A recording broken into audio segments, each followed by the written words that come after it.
നമ്മുടെ കർത്താവും രക്ഷിതാവുമായ യേശു ക്രിസ്തുവിൻ്റെ നാമത്തിൽ ഏവർക്കും വന്ദനം. ഇന്നത്തെ നമ്മുടെ ചിന്ത സ്നേഹിതന്മാർക്ക് വേണ്ടി ജീവനെ കൊടുക്കുന്ന സ്നേഹം. യേശു ക്രിസ്തുവിൻ്റെ അപ്പോസ്തോലന്മാരിൽ അഗ്രഗണ്യനായിരുന്നു യോഹന്നാൻ ശ്ലീഹ. താൻ യേശു ക്രിസ്തുവിൻ്റെ മാറോട് ചാരിയിരുന്നവനും സ്നേഹത്തിൻ്റെ അപ്പോസ്തോലനും എന്ന് അറിയപ്പെട്ടിരുന്നു. യോഹന്നാൻ്റെ സുവിശേഷത്തിൻ്റെ 15-ാം അധ്യായം യേശുക്രിസ്തു സാക്ഷാൽ മുന്തിരിവള്ളിയും പിതാവ് തോട്ടക്കാരനും എന്ന് പറഞ്ഞുകൊണ്ട് ആരംഭിക്കുന്നു. എന്നിൽ വസിപ്പി, എൻ്റെ വചനം നിങ്ങളിൽ വസിക്കും, എൻ്റെ സ്നേഹത്തിൽ വസിപ്പി. ഞാൻ എൻ്റെ പിതാവിൻ്റെ കൽപ്പനകളെ പ്രമാണിച്ച് അവൻ്റെ സ്നേഹത്തിൽ വസിക്കുന്നത് പോലെ നിങ്ങൾ എൻ്റെ കൽപ്പനകൾ പ്രമാണിച്ചാൽ എൻ്റെ സ്നേഹത്തിൽ വസിക്കും എന്ന് 15-ാം അധ്യായം 10-ാം വാക്യത്തിലും രേഖപ്പെടുത്തിയിരിക്കുന്നു. 13-ാം വാക്യത്തിൽ യേശു കർത്താവ് വളരെ സ്പഷ്ടമായിട്ട് പറയുകയാണ്, ലോകത്തിന് പ്രദർശിപ്പിക്കുവാൻ പോകുന്ന ഏറ്റവും ഉത്തുംഗമായ സ്നേഹപ്രകടനം കാൽവറിയിൽ നടക്കുവാൻ പോകുകയാണ്.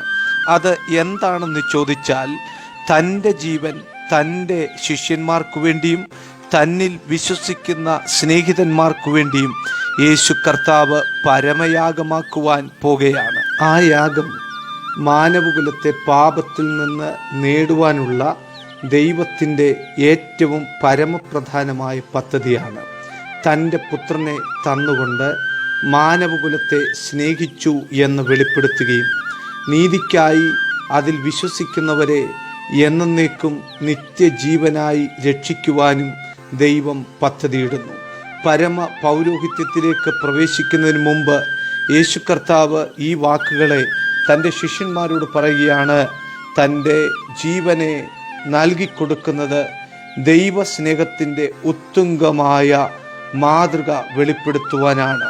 ഇങ്ങനെ യേശു ക്രിസ്തുവിൻ്റെ ജീവൻ വെച്ചു കൊടുക്കുന്നത് മുഖാന്തരം ഏക സത്യ ദൈവത്തിൻ്റെ മാനവവർഗത്തോടുള്ള സ്നേഹം വെളിപ്പെടുത്തുകയാണ്. 17-ാം അധ്യായത്തിൻ്റെ 3-ാം വാക്യത്തിൽ ഏക സത്യദൈവമായ നിന്നെയും നീ അയച്ചിരിക്കുന്ന യേശു ക്രിസ്തുവിനെയും അറിയുന്നത് തന്നെ നിത്യജീവൻ ആകുന്നു എന്ന് യേശു തൻ്റെ തിരുവായ് മൊഴികൊണ്ട് വിളിച്ച് പറയുന്നു. യേശു ക്രിസ്തുവിന് പിതാവിൻ്റെ അടുക്കലുണ്ടായിരുന്ന മഹത്വത്തിലേക്ക് പ്രവേശിക്കുകയാണ് ക്രൂശ് മുഖാന്തരം ചെയ്തത്. സകല മാനവരാശിയും യേശു ക്രിസ്തുവിൻ്റെ മരണത്താൽ ക്രൂശിലൂടെ ദൈവത്തിങ്കലേക്ക് അടുത്തു വരികയാണ്. ആകയാൽ ആ ക്രൂശിനെ നോക്കി നമുക്ക് രക്ഷ പ്രാപിക്കാം.